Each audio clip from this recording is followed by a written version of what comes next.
Class 10th board exam 2025 final जो आप exam देने जा रहे हैं फाइनल, जो आप बिहार बोर्ड से हो या यूपी बोर्ड से हो या राजस्थान बोर्ड से हो या एग्जाम में जो भी स्टूडेंट ऐसे ऐसे बुक को फॉलो करके जाते हैं, क्योंकि ये रीड एंड पास है, बुक का नाम है रीड एंड पास।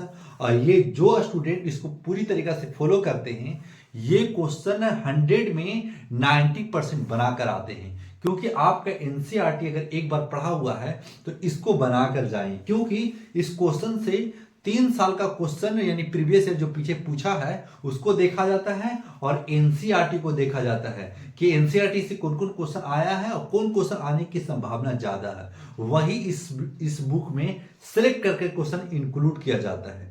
इसलिए आप यही कोशिश करें कि पूरा फुल वॉच करने की कोशिश करें और ऐसे क्वेश्चन 100% आपके एग्जाम में आएगा। और जब भी माध्य माध्यिका बहुलक का क्वेश्चन आएगा तो ये 5 नंबर आपको पूरी तरीका से प्राप्त हो जाएगा। ये 5 नंबर अगर इस वीडियो के माध्यम से लाना चाहते हैं तो पूरा फुल वॉच कीजिएगा और देखिएगा कि कितना बेहतर क्वेश्चन है और बहुत ही आसान है ये बनाना, भारी नहीं है। अगर फुल वॉच कर लिया ना, ये तो कंफर्म बता रहे हैं कि 100 में 100 आपको समझ में आने वाला है। हाँ, ये चल रहा है। तो ये क्वेश्चन किस चीज का है सर? बहुलक का क्वेश्चन है। पहचानेंगे कैसे? जब भी घंटों में बोले या फिर सूचना देने के लिए बोले, आप बहुलक समझने की कोशिश कीजिएगा। क्लियर? अब इसको सजाएंगे कैसे सर? पहले इस क्वेश्चन को लिखने की कोशिश करेंगे। जीवन काल घंटों में यानी आवर्स कर लीजिए।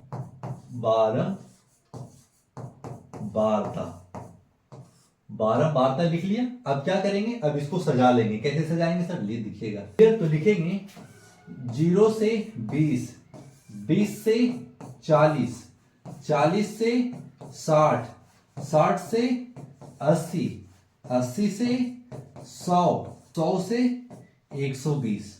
बस यहीं तक आपको पहुंचना था। ये ऐसे डाटा बनाइएगा, वो आपको क्वेश्चन ऐसे करके देगा, आप डाटा ऐसे बनाइएगा। क्लियर? ये 5 नंबर का क्वेश्चन रहेगा तो ऐसे ही बनाना पड़ेगा आपको। 10, 35 लिख लीजिएगा, 52 लिखिएगा, 61 और 38 और 29 दिया हुआ है। क्लियर? इतना आपको डाटा दिया हुआ है। अब इसको बनाने के लिए समझिएगा। ये बात जब समझ में आ जाएगा ना तो बारंबार यानी बहुलक बहुत ही आसान से बन जाएगा। तो कैसे बनाएंगे सर? आपको पता इसमें यह होना चाहिए कि F1 किसको मानना है, F2 किसको मानना है और F0 किसको मानना है। जब भी बारंबारता में बहुलक में बड़ा नंबर आता है उसको F1 मान लेते हैं, यानी 61 F1 हो जाएगा और ऊपर F0 कर लीजिएगा। काहे कि F1 के ऊपर F0 कर लीजिएगा, उसके बाद में F1 के नीचे F2 कर लीजिएगा और कुछ मत कीजिएगा। फिर क्या करना है सर?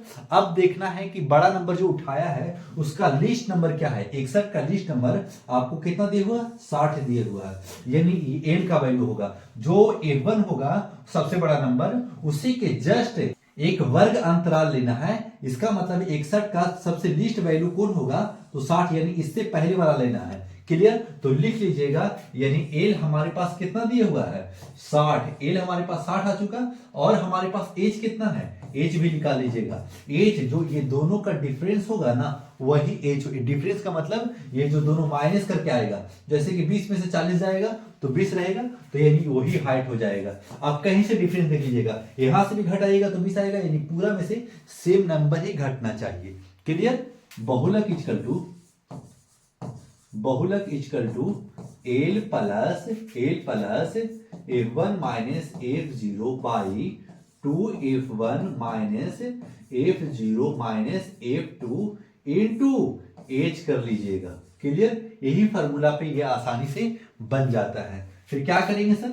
एल का वैल्यू हमारे पास 60 है, 60 लिख लीजिएगा, प्लस एल 60 लिख लिया, एल के जगह पर 60 रखा तो 60 लिख लीजिएगा। अब F1 सर, अब F1 देखिएगा, F1 हमारे पास 61 है लीजिएगा और F0 हमारे पास 52 है यानी 52 है, तो 52 लिख लीजिएगा, बाई नीचे 2F1 F1 क्या है? 61 है, तो ये इंटू 61। अगर इसके आगे बीच में कुछ ना है तो इंटू समझिएगा, यानी गुना समझिएगा, माइनस F0 जस्ट उसके ऊपर वाला है यानी 52 यानी 52 है, 52 दे दीजिए। और F2 क्या है? F2 हमारे पास 38 दिया हुआ है, इस जगह पे 38 कर लेंगे। क्लियर? और एच हमारे पास 20 है, क्योंकि एज का वैल्यू हमारे पास 20 आ चुका है, क्योंकि यही दोनों का डिफरेंस होता है। यानी -40 में से 20 करेंगे, या 60 में से 40 करेंगे, या 80 में से 60 करेंगे, या 100 में से 80 करेंगे, या 120 में से 100 करेंगे, हमेशा 20 ही डिफरेंस रहेगा। चाहे सीक्वेंस में देख लीजिएगा, कभी 10 भी रह सकता है, कहीं 5 भी रह सकता है। जो इन दोनों का डिफरेंस आएगा ना, वही एज होगा। फिर क्या करेंगे, घटाने की कोशिश करेंगे। तो 60 प्लस, अब 61 में से 52 चला जाएगा, हमारे पास 9 बचेगा। 61 है, 61 दूनी 122 हो जाएगा, तो 122 दे दीजिएगा। माइनस 52 और 38 कितना हो जाएगा, 90 हो जाएगा, क्योंकि 8 2 10 और 5 3 8 1 9। आप इस तरीका से कीजिएगा ना, तो आपका हमेशा क्वेश्चन गलत होगा। आप क्या कीजिएगा ना, इसको डायरेक्ट घटा दीजिएगा 61 से, नहीं, माइनस वाला को माइनस ऐड कर दीजिएगा, लेकिन माइनस का ही निशान रखिएगा। फिर इंटू कर लीजिए, इंटू कितना होगा, इंटू 20। क्लियर। अब जगह तलाशते हैं इधर।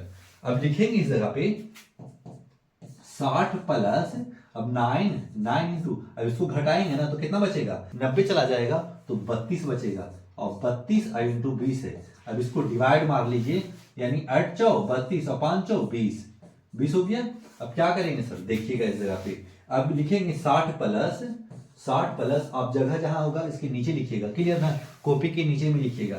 फिर 60 प्लस, अब 9 बचे 45/8 कर लीजिएगा, 45/8। अब इसको डिवाइड मार लीजिए, इसको डिवाइड मार के ही ऐड कीजिएगा।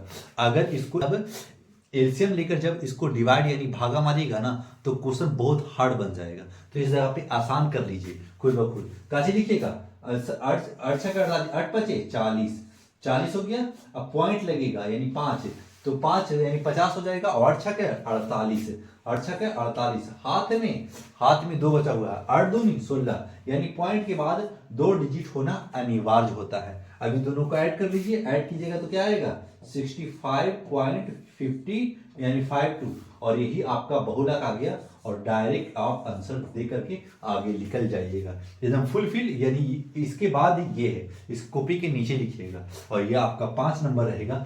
तो मेहनत करने पड़ेगा ना मेरे भाई, इसलिए आपको थोड़ा मेहनत करके जाना होगा एग्जाम में, ताकि आपका बोर्ड एग्जाम बेहतर जा सके।